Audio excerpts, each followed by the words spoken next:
Good afternoon, everyone.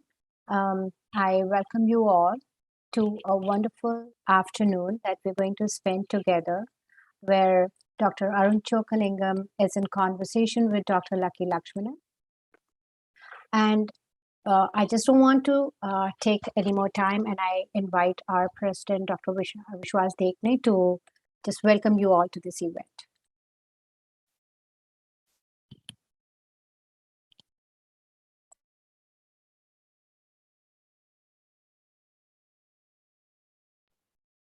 Vishwaji, you need to unmute yourself.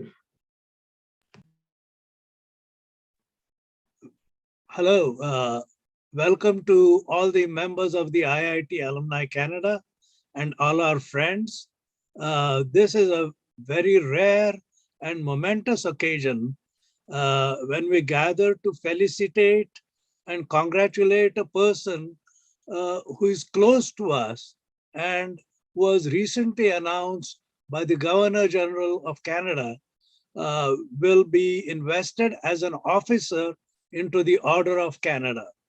Let me repeat the first paragraph of the introduction to Dr. Lakshmanan that has been attached to the invitation for this function.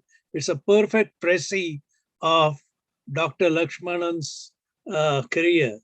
Dr. V.I.Lakshmanan is a multifaceted achiever as an innovator, a scientist, an educator, an entrepreneur, a founder, a philanthropist, a committed social activist, a redoubtable community worker, and a strong advocate for strong bonds between Canada and India.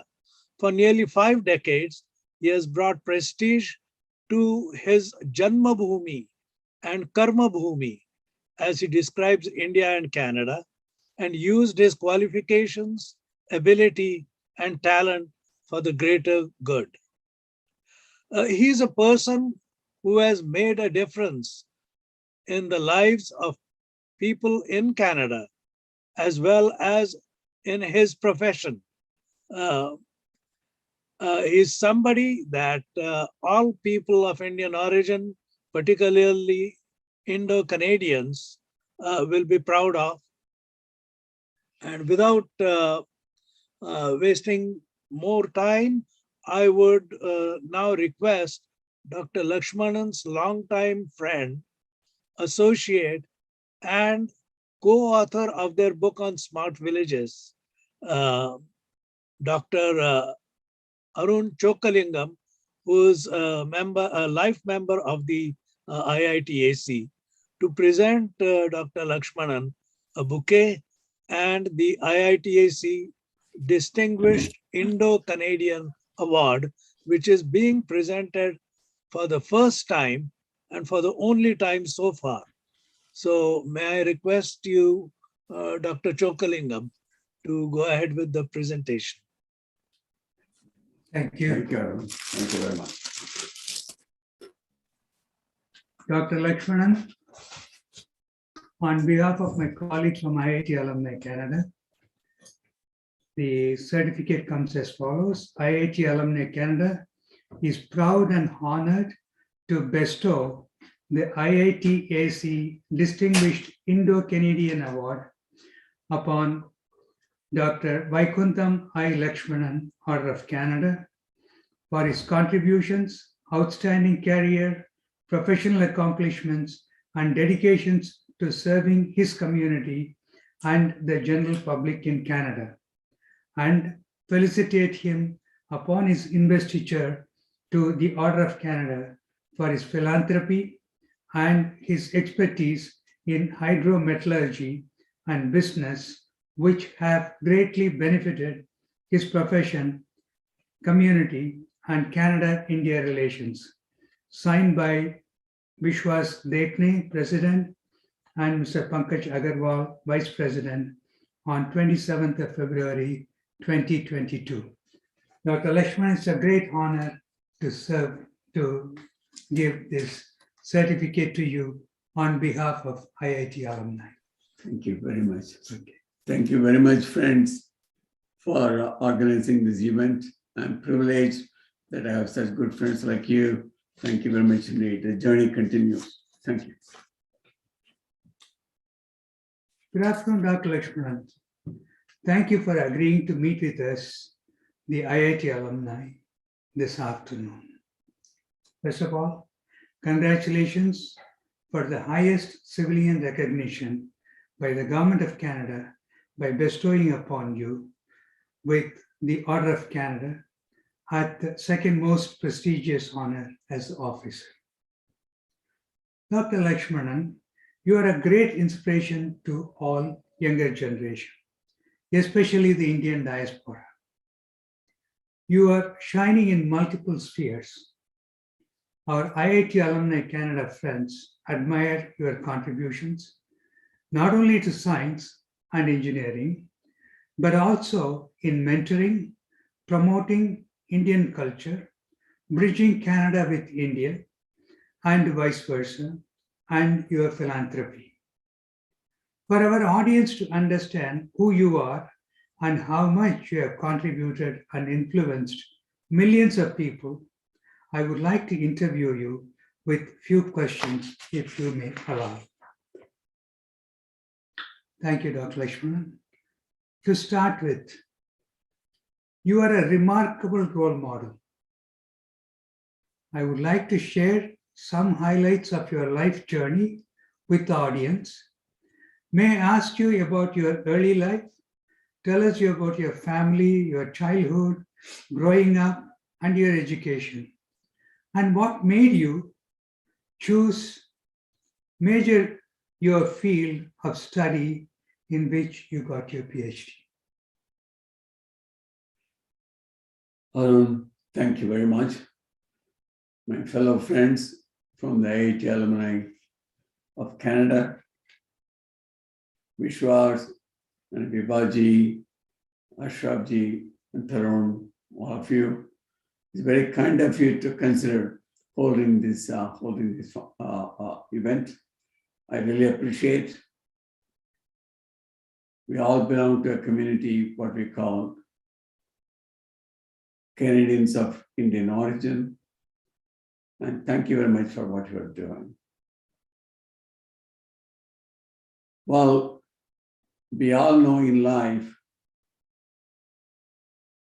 education is the great equalizer. To talk about myself, as Arun was asking, saying a few words. I was born in Tirunelveli, deep south in India. Was born in a village called Pazhayakoil near Tiruchendur, where Kudangalam is not too far. Got educated in a school called Madurai Draviam Taimanavar Hindu College High School. To go to the high school, friends, we all must have gone through the same process. Used to walk for 3 miles, crossing a river. I used to live in a small town called Vannarpete. Studied in the Hindu College High School in Tirunelveli Junction. Walking 3 miles, crossing the river, going through fields, and coming back in the evening, stopping on the river banks, playing with my friends. So all my life grew up with an atmosphere, it's so timely, friends, as Tarunji said, as Vishwas said earlier. Arun and I got to write this book called Smart Villages. But we all have an understanding what is the village like. So early my years, I grew up in a small village setup. Could see as I was going to school while coming back, few people, I'm just saying, sharing my thoughts, how the entrepreneurship lives in everybody. Some people used to, there used to be some snakes going around, and I could see them getting the snake out and the skin, and there used to be a bus service called Line Automobiles. So taking the tire on the skin, they used to make chappals. So we could see ourselves, see how people bring in their innovative skills, whatever they were doing. And it was a great experience growing up in a village, whether every morning walking to the river, having the bath, and doing early morning pujas and all that. I lost my father when I was 5 years old, so I was brought up by my mother, single parent. My brother, who stood first in the university for his interest science, sacrificed his life to take care of myself and my mother. So he joined in the ration office, and then I entered into Indian railway system. So till the age of SSLC, 15 years, studied in Hindu college, then moved to Mumbai to do my further education. The 1 year that I had between SSLC and the intermediate, I learned shorthand and typewriting. And my mother said, like any other South Indian coming to Bombay, maybe you should consider becoming a stenographer. I taught typing and shorthand in Mehta Institute in Mumbai, in Malad. So this is, this one intermediate period. Even today, when I sit in front of all these systems, my fingers go ASDFGF, like a typist, I do all that. That's how we all, we grew up. That's my part of my journey.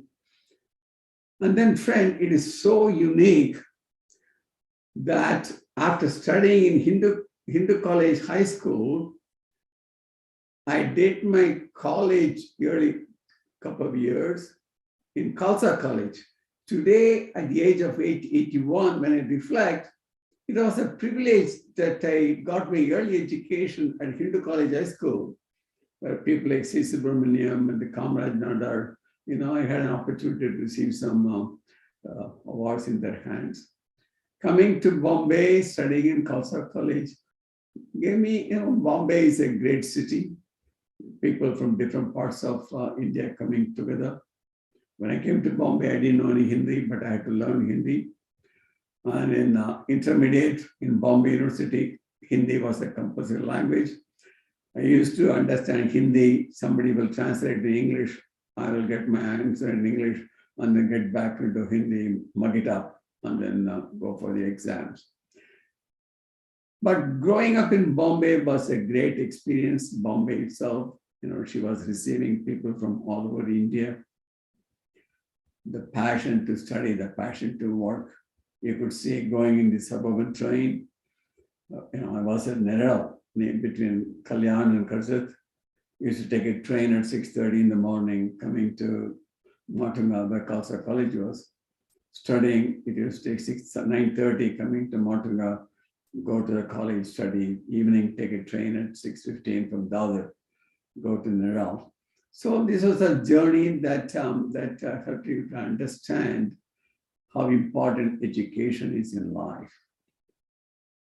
Friends, I want to say this. I was privileged.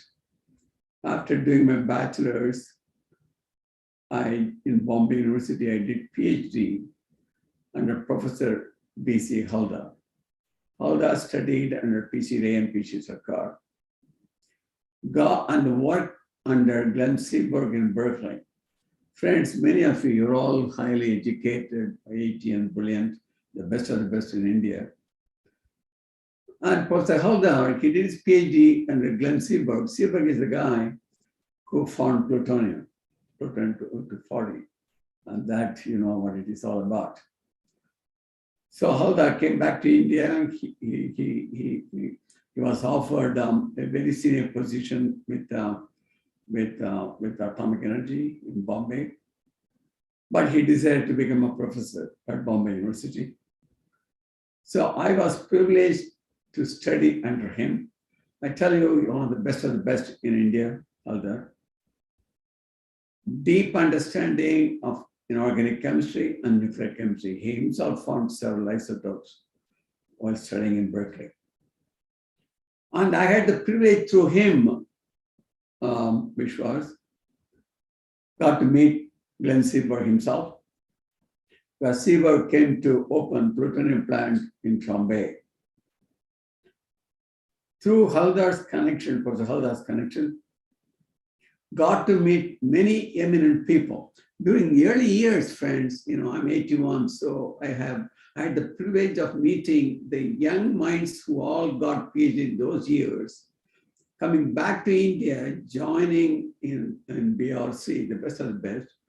People like Shankar Das, Karkanavala, Jagdish Shankar, Homi Setna, Ramanaya, Ramana, all these people, they were all young. They were not 60s and 70s. At that time, they were 25 or 30.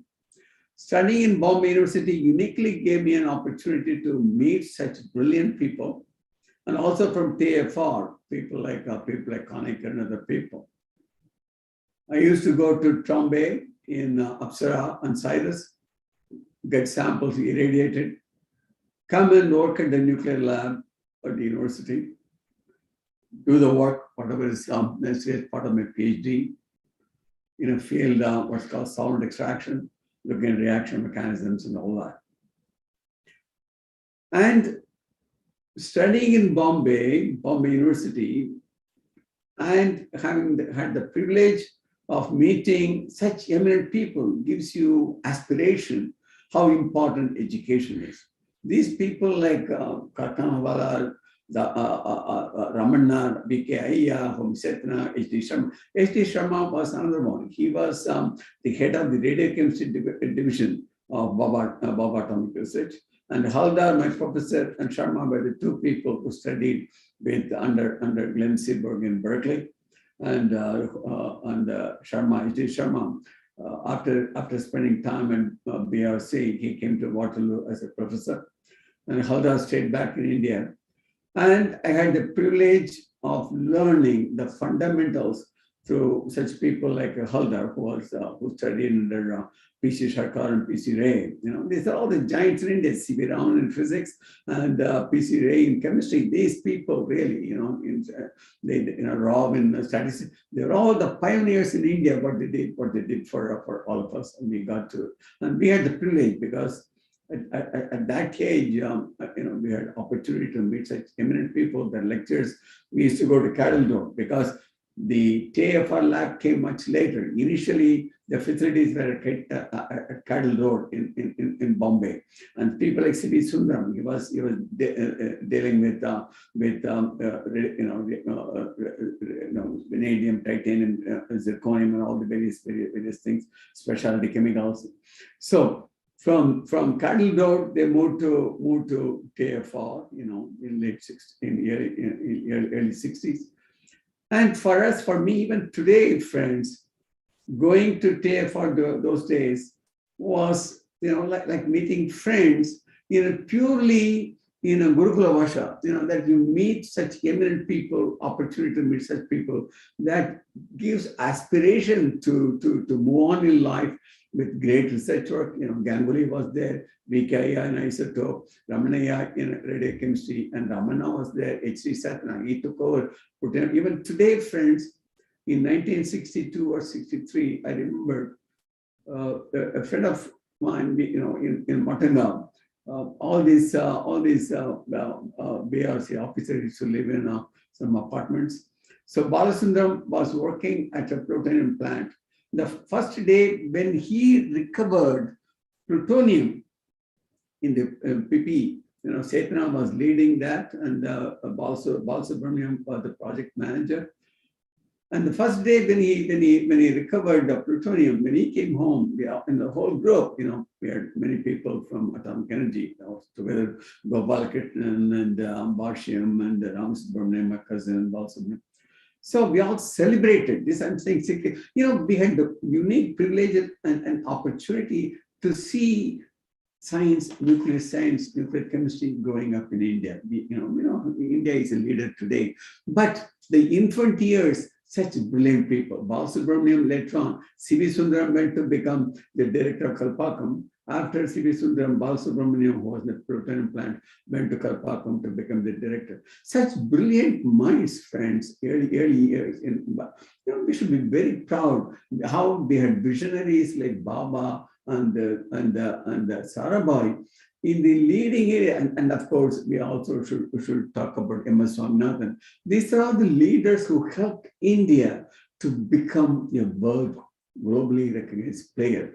But the process starts. The early days of infancy, people like us, in a taxi, the yellow and the black taxi, I used to go to Apsara, to Cyrus, get samples and mingle with all these people. That was a great opportunity. Enjoyed working with them. This is phenomenal, Dr. Lakshmanan. Yeah. What you have gone through, it's remarkable. We can hear your younger day stories for a long time. I think it's quite inspirational. Yes.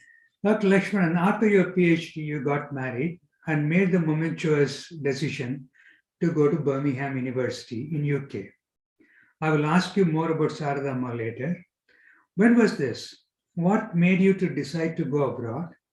Also, tell us a bit about your life and academic career in the UK. Arun, I got my PhD in inorganic nuclear chemistry. But as part of my PhD, Arun, I did work in the field of solvent extraction. On the age of 80, 81, even today, I'm working on solvent extraction. Wow. It started as a part of my PhD program under Professor Halder, and I really am privileged that I got him as my professor. What I learned when I'm in 63, 64, 65, that continues, but that solvent extraction and the nuclear is the one which took me to Birmingham University. Okay. I moved from chemistry to minerals engineering. Minerals engineering came out of the chemical engineering in Birmingham came out of mining. Minerals engineering, chemical engineering was part of the mining, and then chemical engineering came. So in 68, I moved to Birmingham to Department of Minerals Engineering. One of the things I had to do there was setting up the nuclear chemistry laboratory, a nuclear lab at Birmingham University. And there, friends, what I did in Bombay, getting things irradiated at Trombay and taking to the university lab and doing it.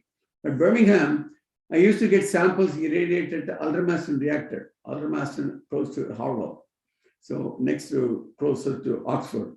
So Birmingham, I used to go to Aldermaston, get samples irradiated, come back to Birmingham.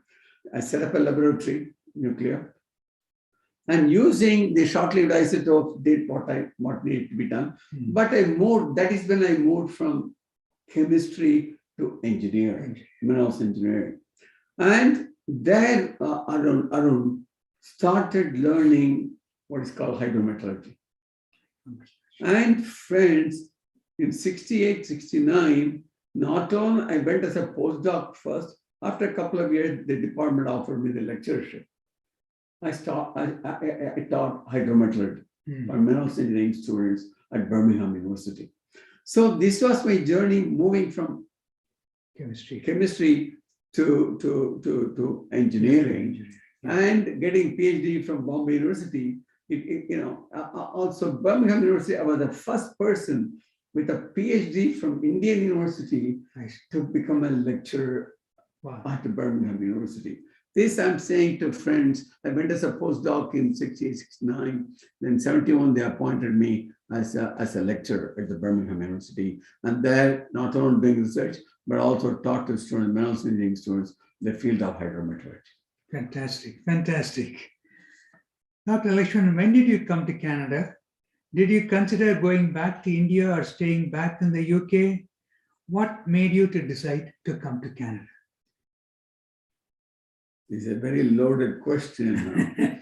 When I left in India in 68, 69, my mother thought I was going to go back to India, And I said to her,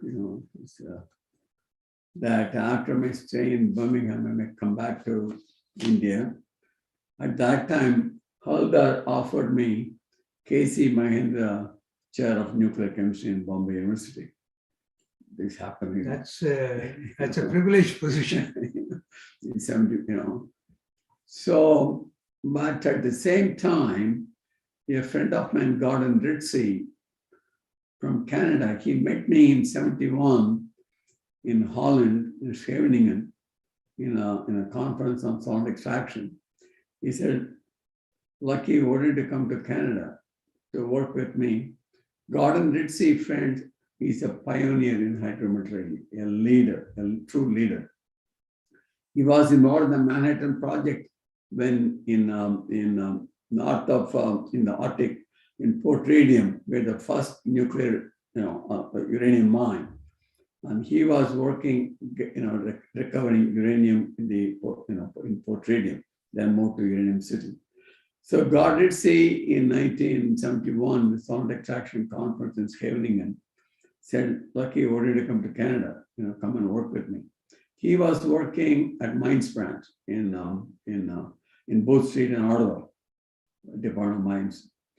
So it was at the back of my mind, and he was bugging me. And Professor Haldar offered me the job, Bombay University, come back as a professor. Garditzi said, "Lucky, you wanted to come to Canada, work with me." Anyhow, whatever happened.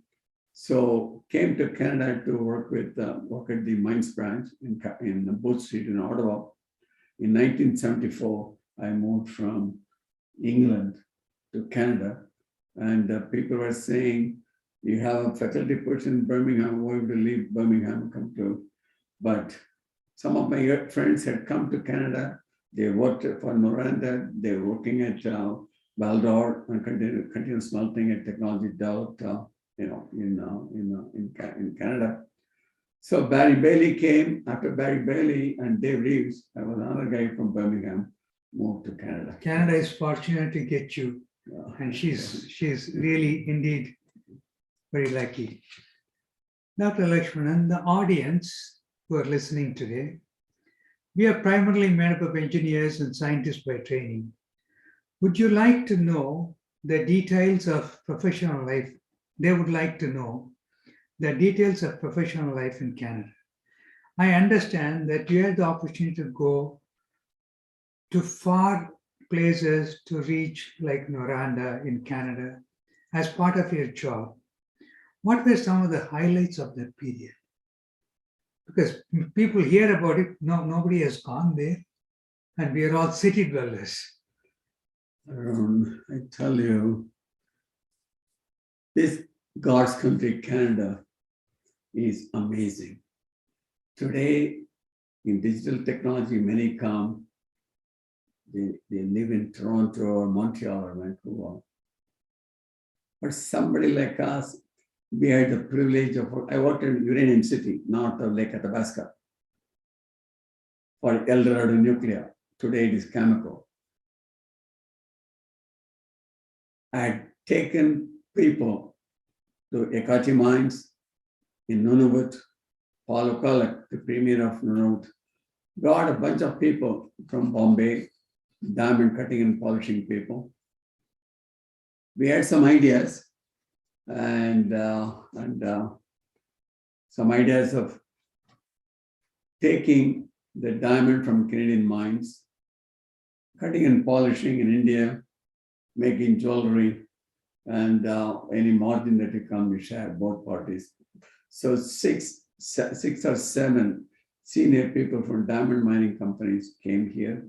There's Navratna near Opera House in Bombay. That's where all the diamond guys are. Brought them here. I had a good friend, Tarun, called Chuck Fipke. Chuck Fipke is the guy who discovered diamond in Canada. The mine, Ekati mine, what you see in Northwest Territory, came where Chuck did his PhD at UBC. And he found, because he went and looked at what is happening in South Africa, but he developed a new model where things are flowing in the opposite direction. And he, with his professor, discovered the BHP Rio Tinto mines in Northwest Territories. Even today, they get 10% each of any, all the margin. The idea was, people asked, and my good friend Shamla Kaushik, Shamla used to be High Commissioner of India in Ottawa.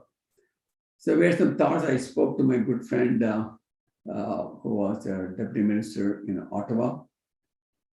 Idea was how India and Canada could be collaborating, and India's skills on cutting and polishing, making jewelry, and Canada, the natural wealth of the mining industry, the diamond. And it's not a blood diamond, and it's not red diamond, it is maple leaf. So I took Chaktuki to Bombay, along with David Smolik, and discussions went to see how both countries can benefit. And also Canada was interested in cutting and polishing here itself. So Paul O'Connell, the premier, was very interested.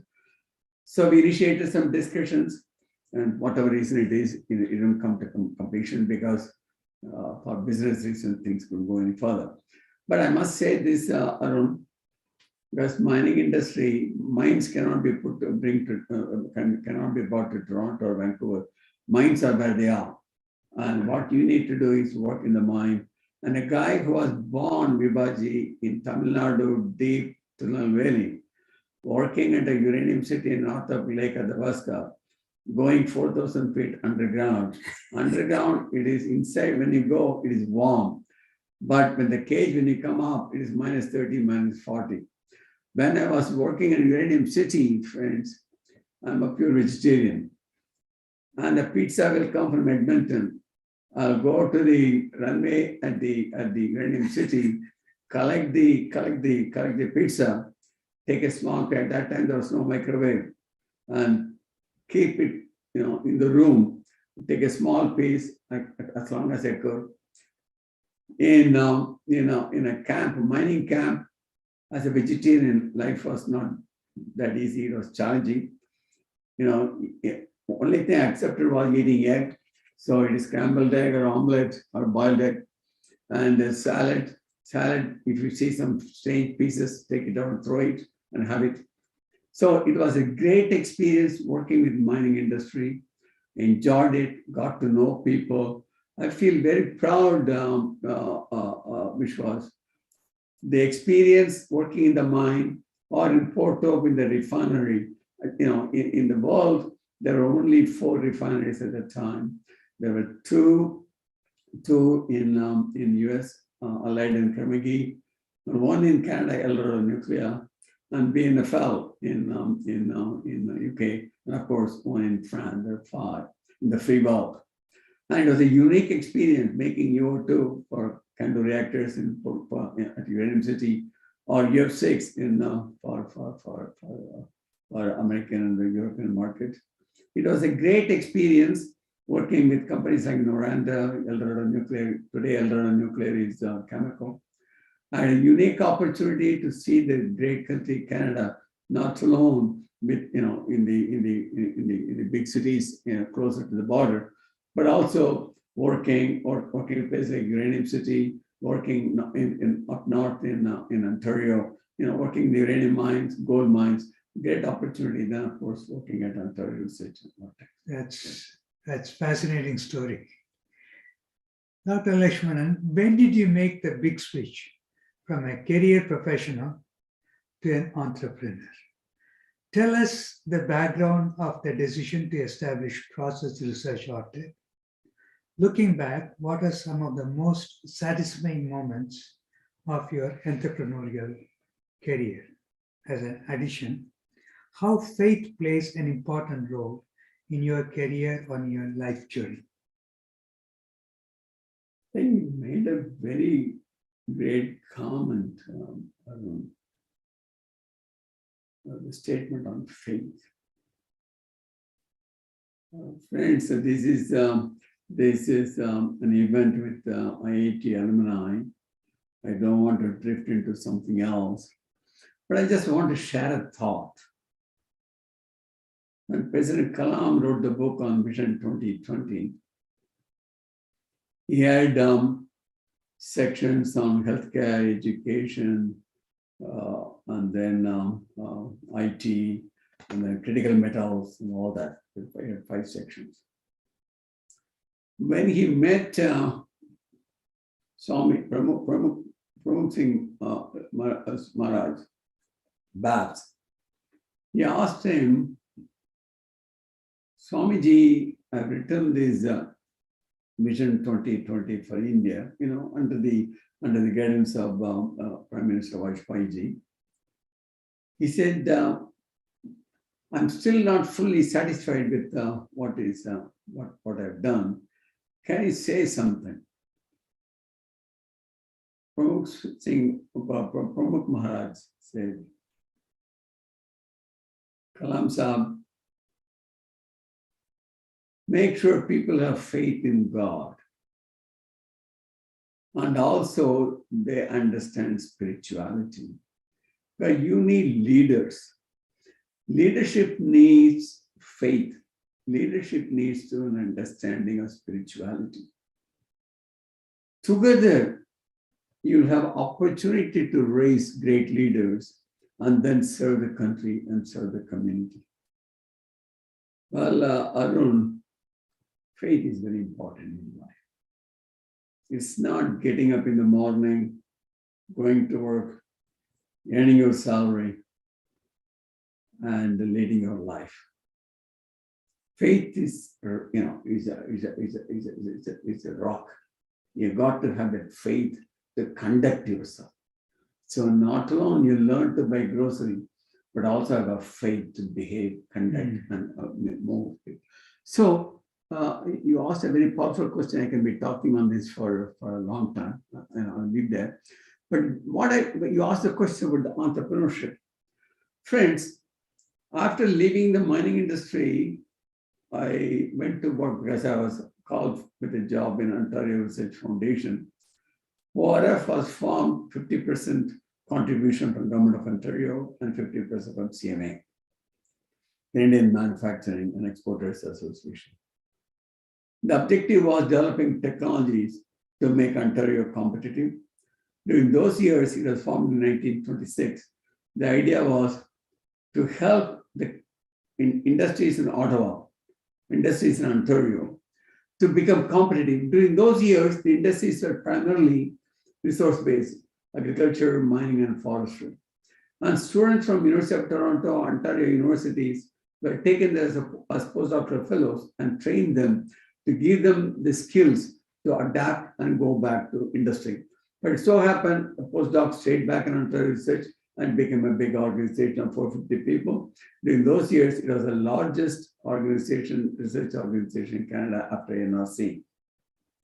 So ORF was primarily earlier formed for resource sector. Then, of course, many industries came, automotive, pharmaceuticals, and all that. So ORF expanded. And then in 85, it became IITAC because it was not a foundation giving grants to other people. It was not pure research. It was developing technology for other people. It was not Ontario. It was serving clients from all over the world. It became IITAC. In IITAC, I was there. I went there as a section head. Then I became director for materials and environment. In 1998, Mike Harris wanted to privatize because the idea was research should be done at the university. If industry needs, industry should support. So Premier Mike Harris privatized in 1998. At that time, I was working as director for environmental materials. Together with a couple other friends, we took one portion of the IITAC process, research IITAC. What was very important is in the IITAC earlier, you do a job for a client and give it to the client. And if he uses the technology to create jobs, it is client's responsibility. So it was, you're going from door to door. You do a project, go to next project because it didn't belong to you. Because Government of Ontario had a very strict rule saying that you don't compete with the private sector because since they were contributing, you have to be, you have to keep away from that. But the thoughts are always creating jobs only happens when you take technology for commercialization. As you know, I've written a book, Innovations, Process Development for Metallurgical Industry, Concept of Commissioning. The innovation doesn't reside only with people in the labs and the research facilities. There's the innovation in marketing, there's innovation in financing, there's innovation in engineering, innovation in environment. So innovation is a sequence of events, and you need a group of other people to come. At the end of the day, research, sake of research alone not enough, but you have to create jobs. So the thought that came was 1998, doing this process of creating jobs. So you don't wait for technology to go somewhere, but see whether that technology can be commercialized and create jobs. So that aspiration, I was very fortunate. I had partners like Sridhar and Ramkumar working with me, and it was a great team. Our objective was helping our own community members also, hiring as many people as possible, which we did to our best of our capability, a small company. But what was very important around is Canada is a small country of 40 million people, but we also have to make sure jobs are created. Don't wait for it. So developing technologies with the facility that we had, but also we sought opportunities to commercialize, creating jobs. And not only in Canada, but also going elsewhere, India, Africa, and other places. That's really inspiring. Dr. Lakshmanan, your education culminating in your PhD was in chemistry. Nonetheless, you were elected Fellow of the Canadian Academy of Engineering, a very rare distinction usually reserved for people with engineering education. I'm sure every one of our IIT alumni would love to have that so-called Fellow of the Canadian Academy of Engineers. And could you please share some of the most memorable events associated with that, and what is your thoughts on FACE? Arun, that's a very loaded question. Very loaded question. Well, Arun, I will answer as best as I can, because getting elected as a fellow was not in my hand. And it's not like PhD, you write an exam, you get a PhD. Fellowship is something that is awarded to you by the institution. Alex, I didn't even know I was nominated for that. Later I came to know it was done by Professor Alex McLean. Alex was the chairman of the Department of Metallurgy and Materials Engineering at the University of Toronto. I was there as an acting professor. But what we have to do, this is my thought, okay, why they gave it to me. I know understand, I know control what they did, why did they have no idea. But what I want to share with you, Arun, it is not only the degree that you get, but the contribution you have made to the industry. In my case, whether it is mining, specialty chemical, or energy sector. Friends, this, I don't know how long this interview is. I don't want to bore you with my thoughts. Friends, what is important is the field of hydrometallurgy did not even exist, because I'm 81. Hydrometallurgy evolved. Earlier hydrometallurgy, many of them were chemists or chemical engineers. The field of hydrometallurgy is a combination of chemistry, chemical engineering, and metallurgy. The course on hydrometallurgy was not taught. Today, I'm teaching hydrometallurgy in various places, give courses, go to McGill and all that.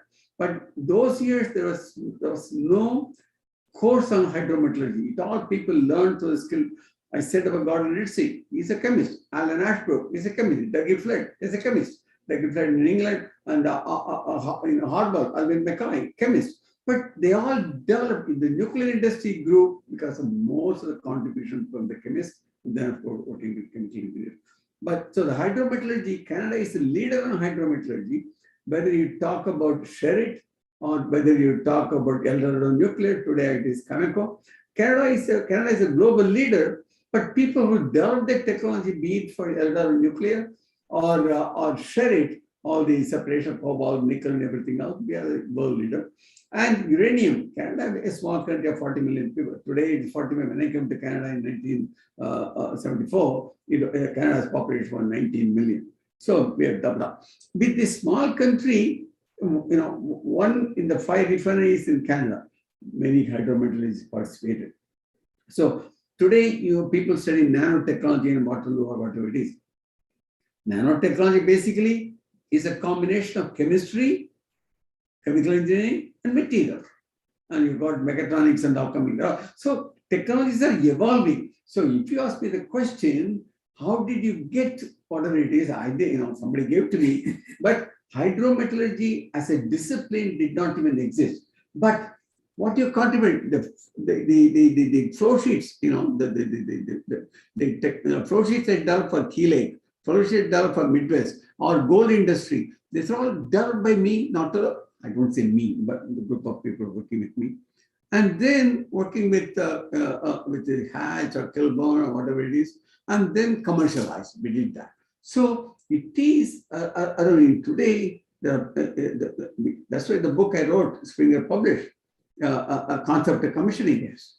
Lot of people working together, but it also happens, the proof of the pudding is seeing it. So today, Key Lake is operating, Cigar Lake, every one of the uranium operation in Saskatchewan have been involved with that. I feel very proud. It's just like all the patents coming, each patent I feel it's my child. So you feel all these things are happening, and we had a small part to play. Fantastic, fantastic. Well, you took from the seed to grow, and then from the grow, and then you got the fruits, and then the fruits of your labor is helping people. Dr. Lakshmanan, it is no secret that you are a very good friend of Abdul Kalamji, President Abdul Kalam.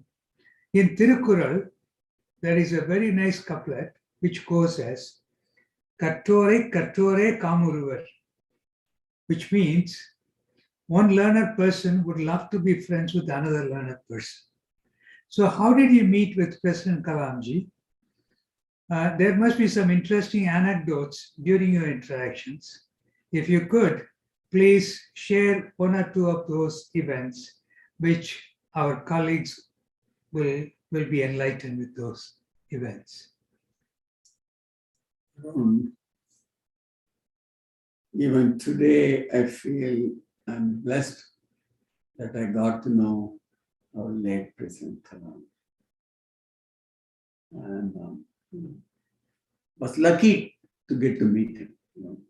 Somebody introduced him, and we both had some vibrations. We got to understand. Really enjoyed bringing him to Canada 4 times. He even in Sringeri, we opened a library where the event that Kalamji came. I got introduced to him about 20 years back. One of our friends, my wife's relative, K.A. Padmanabhan, who was the director of IIT in Kanpur. He was the dean of engineering at IIT Chennai. He introduced me to President Kalam in mid-90s. So Arun, somehow I felt I was fortunate. I would say in my life, there are few people I met. I feel very fortunate. I got to meet them. Kalamji is one, and I was very, very fortunate. And brought him to Canada. When people like Akhil Tyagi, when he hears it, he will know. When he brought him first time around in 2007, soon after he stepped down as the president of the great country we call Canada, I met him with a visit to his place in 10 Rajaji Marg. At that time around, since 74, no senior official from India had visited Canada. And in 2007, I met him in his house in 10 Rajaji Marg. I invited him for a function in Toronto for Canada India Foundation. He was very generous. The only thing he said, Arun, Lakshman, I want to meet only children and research workers. I don't want to meet anybody else. That was the only demand he made. Anyhow, we went through the process and had an opportunity to meet him many times. We asked for a few things around today. At least a couple of them. Arun, when I was, in the car, I used to sit next to him. There were a few people in front, driver and bodyguard. He said, we were driving through Lake Ontario. And he said, Lakshman, you know, this country, Canada, has done a great job in connecting all these rivers. Why not you help us with your colleagues connecting the rivers in India? The second thing, Arun, after his second visit, when David Johnson arranged conferring him an honorary doctorate, and friends, you may not know, David Johnson waited for the day when he got his honorary doctorate from University of Waterloo. And the day after conferring on Dr. Kalam the honorary PhD, David Johnson, amazing person, he took over as the Governor General of Canada. He has such passionate love. When I took David Johnson to Kalam's place in Rajaji Marg, as we are coming out of Kalam's place, he asked me, Lakshman, what can we do for this great person? I requested him, Johnson, how about giving an honorary doctorate to President Kalam? And of course, he worked on it. And the first year, Kalam could not come because at the same time in Ireland, some other university was conferring something. So it had to be postponed to the following year. Believe it or not, the faith and the love David Johnson had for Kalam, he had to process the whole thing through the Senate again the following year because it doesn't happen. Because once it didn't happen, he had to take the papers again, go through the Senate again. So the following year, 2010, again he went through that and he was conferred honorary doctorate. And I tell you, I still remember Prem Vatsa and Kalam and myself with David Johnson walking from the convocation for lunch, and the beautiful talk he gave for the members of the university fellow professors. The second thing he said, that trip while going back to India, we sat together in the Holiday Inn, myself and Pundraj, civil nuclear, because the previous day evening at the president of ACON's president's house, a meeting was organized. And the president of ACON invited the ministers and very senior people. And Kalam gave a talk. He talked about connecting the rivers. Second is civil nuclear cooperation between Canada and India. He was very passionate. Canada and India is similar countries. There are a lot of opportunities, not only for helping the two countries themselves, but together working for other countries. So that was his passion. He very much wanted to make this happen. We all did what we could. And in the Royal Arc Hotel, Akhil may remember, Mr. Akhil Chagi, many of you know him. Prime Minister Stephen Harper flew in from Ottawa.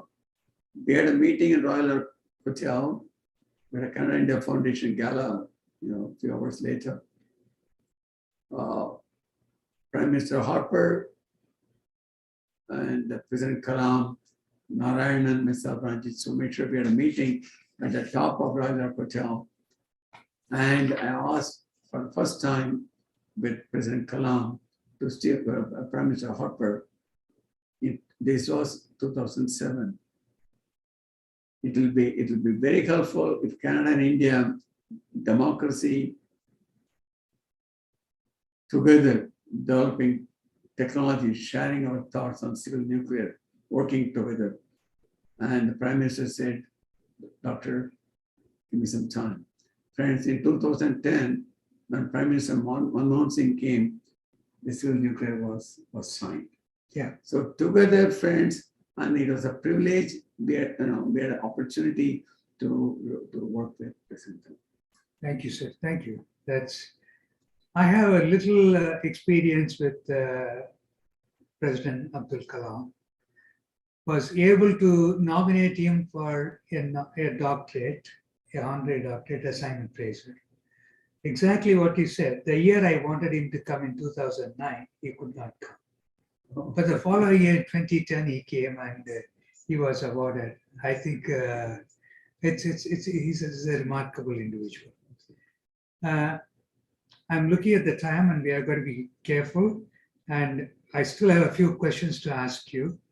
And from what I know about you, you're so passionate about Canada-India ties.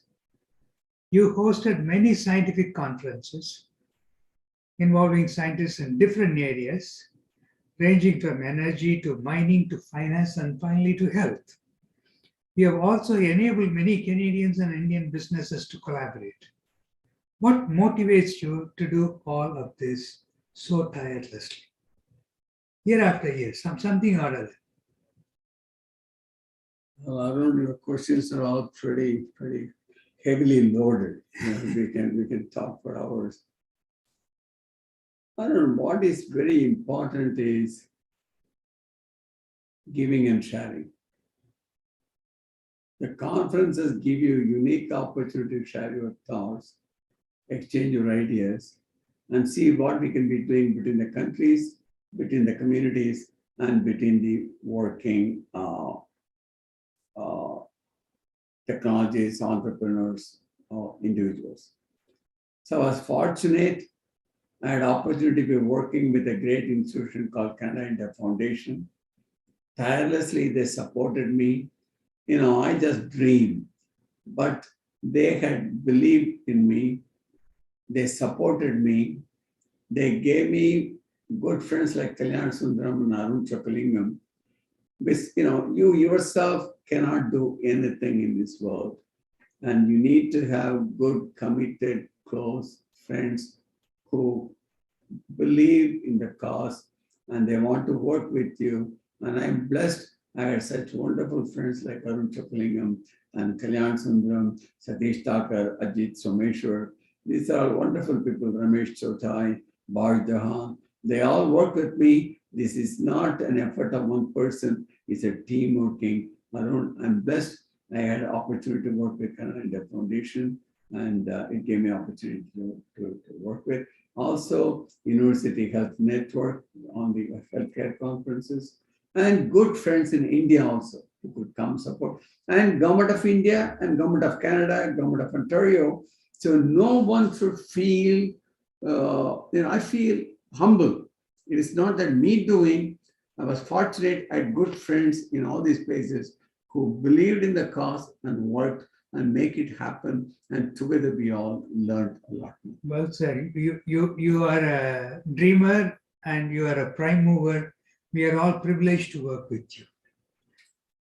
And you also devote a lot of your time to mentor younger people. Involve yourself in multiple not-for-profit organizations and charitable institutions. These are highly commendable. How can you motivate others to do similar things or to emulate what you're doing? How can you motivate?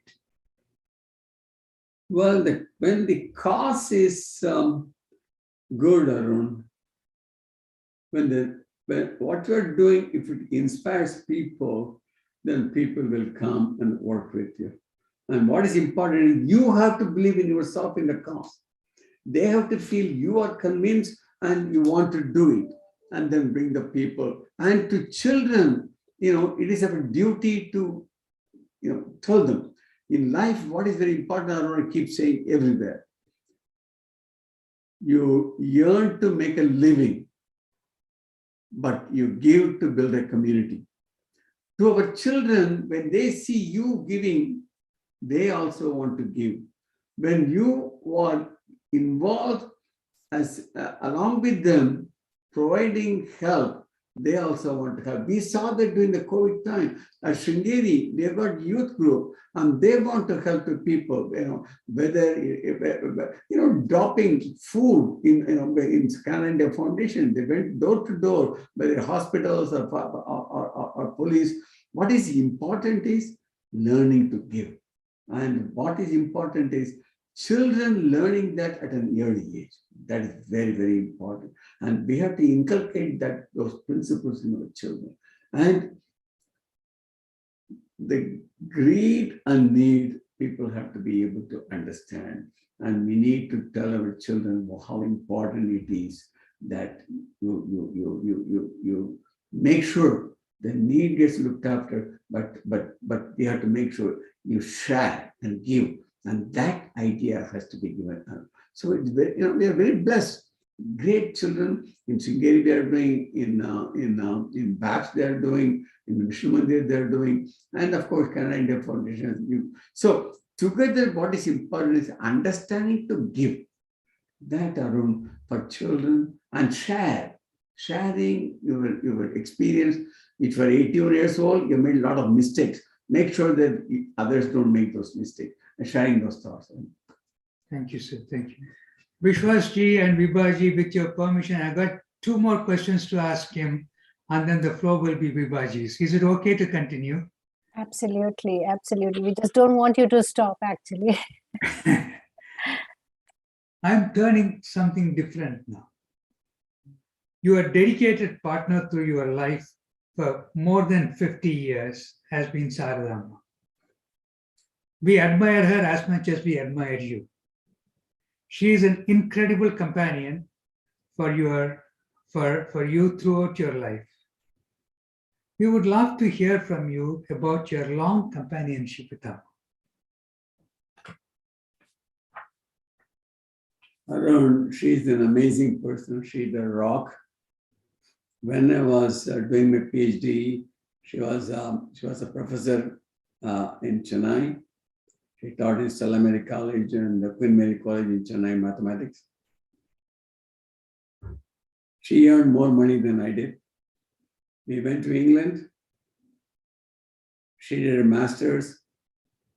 She was the first woman to get master's in computer science from Birmingham University. She had master's in mathematics from Madras University. And when I came to Canada, she got a job at Camet. I was a postdoc. She made more money than I did. When I went to Norand, I came back to Ottawa. For a few months, I didn't have a job. She was working for Bell Canada. She supported me. I tell you, Arun, she is the rock behind me. Without her love and support, I won't be where I am. In Tamil, we say, you guys will understand. We say Utsav Vigraha and Mula Vigraha. Mula Vigraha is the deity who stays in the temple. Utsav Vigraha is the one who goes in the palette around the village and all that. I am the Utsav Vigraha, she is the Mula Vigraha. Without her, I'm nobody. So that's life. That's life. Well, there's also a nice saying in Tamil. Manevi amevadallam irevan kodutha varam. It is the God's blessings that you get the great wife. So you are blessed in many respects, and we are so thankful to be associated with you and Saradamma. Finally, what is your message to members of the younger generation, particularly our IIT alumni? What takeaway do you want them to have from your life and career? The only thing I would say is be a good citizen. Canada is a great country. She has received us. We have come from a great country with rich heritage, India, multi-religious, languages, everything else. I'm here to come to Canada. She generously is receiving people from different countries. First, be a good citizen. The second thing I would say again and again and again, earning $1 helps you to make a living, but giving $1 helps you to make a community. So make sure that you continue to give to the community. And our former Prime Minister Joe Clark once said, Canada is a country, it is a community of communities. So be all together, build great communities, so Canada continues to be a great country. That's all. Thank you very much, Dr. Lakshmanan. We are so privileged to have some time with you. Thank you for spending some time.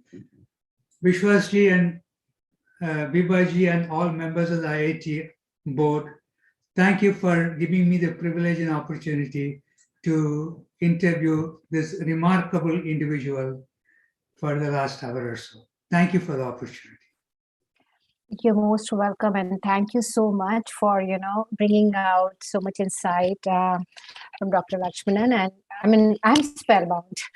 So I see a lot of questions and congratulatory notes are coming, pouring over, on YouTube video and also here.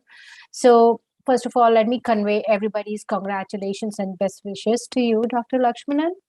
And there are a few questions that I have seen coming through. People want to really want to interact with you more. So they're asking that will you be willing to share your contact information so that they can reach out to you and interact more. So we can provide that information if we have your consent. And then there are questions people want to know. How did you get the name Lucky? Like, I know you're lucky for Canada, you're lucky for wherever you go, wherever you touch, but people want to know, is there a story behind it, or did you, how did you get this name? Vivaji, it happened in England when I went to Department of Minerals Engineering. I had a colleague next door, a chap called Alastair Nicholl. He was also a lecturer. And we had another research associate, Vic Phillips. So when I went there, I never knew people call everybody by first name and all that. I had no idea. So this guy, he saw my name, Vaikuntam I, Lakshmanan. So he said, "Can we call you Vic?" I said, Vaikuntam is not my name, it's my father's name. Don't abuse my father's name. Absolutely. Do anything with my name. Then Alastair said, hey, we'll call you Lucky. That is how it started.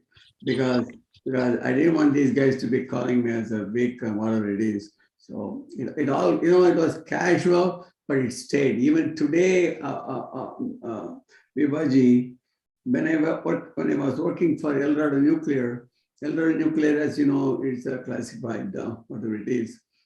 So you need to have clearance and all that. So in the security clearance, even there, my name shows up as Lucky Lakshmanan. Yeah. So this is a life story. Yeah. No, it's a nice name, and we all fondly call you Lucky Bhai. There's one more question that came as philanthropist. Do you prefer to give a little bit to every organization, or do you think that there are few that you should be giving more to? I hope I'm making sense. Yeah, my preference, Vibaji, this is my thought, okay? We all came as immigrants to this great country. We're all involved building temples and gurudwaras and all. I was involved in Ganesh Temple in Richmond Hill here. We all done that. It has helped today. You don't have to Pittsburgh to do a prayer. But we also have to make sure the area that we have to keep in mind, education and healthcare. So the earlier days, we all spent our time building building temples and place of worship, but also it is our duty making sure, just the way Vibaji, other communities, you had early settlers. After early settlers, we have the new immigrants coming. We all have a responsibility and the role. And we fortunately can look at some others who came just ahead of us, the Jewish community and other communities. What they have done, you go through University Avenue, Mount Sinai, and all that, how they have, and for us, we can use that as a roadmap. So our community has to get involved, whether education, healthcare, and of course, place of worship happens, but we have to make sure we contribute healthcare and education.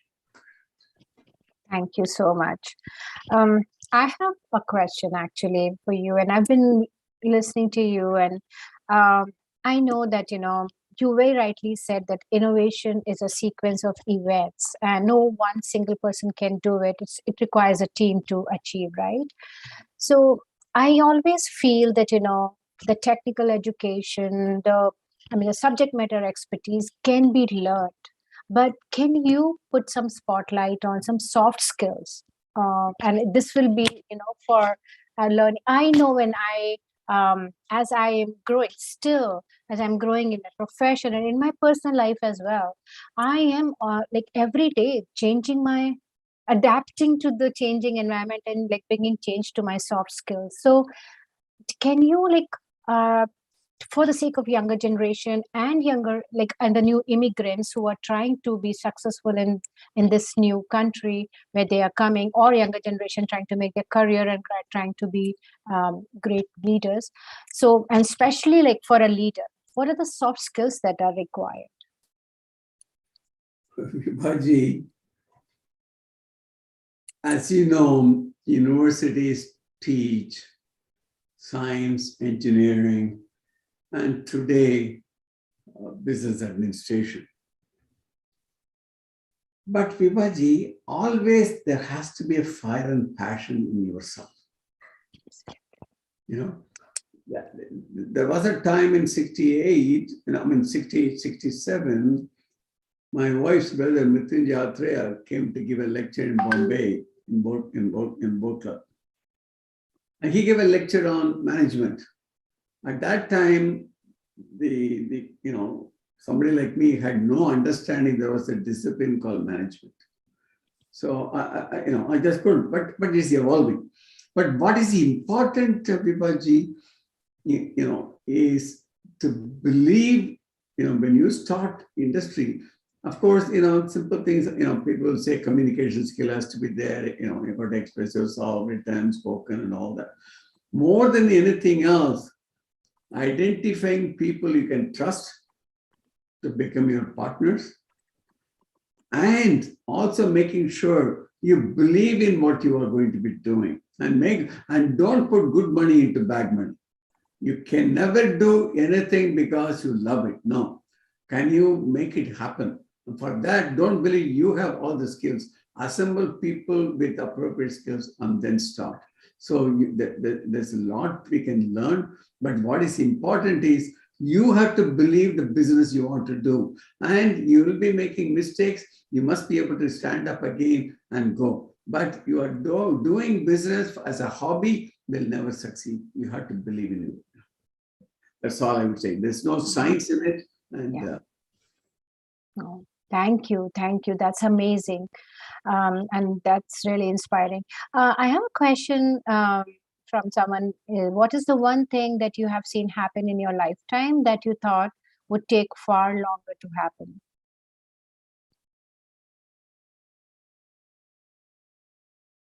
Well,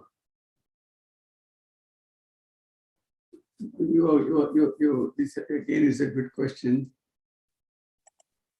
You learn, we developed a technology on water, Vibaji, to clean up the textile mill effluent problem with triple, dyes and all cleaning up. We put a lot of effort to take our technology and clean up. Then we realized the industries we're talking to, There was no commitment. They were waiting for a handout from the government. Whereas Vibaji,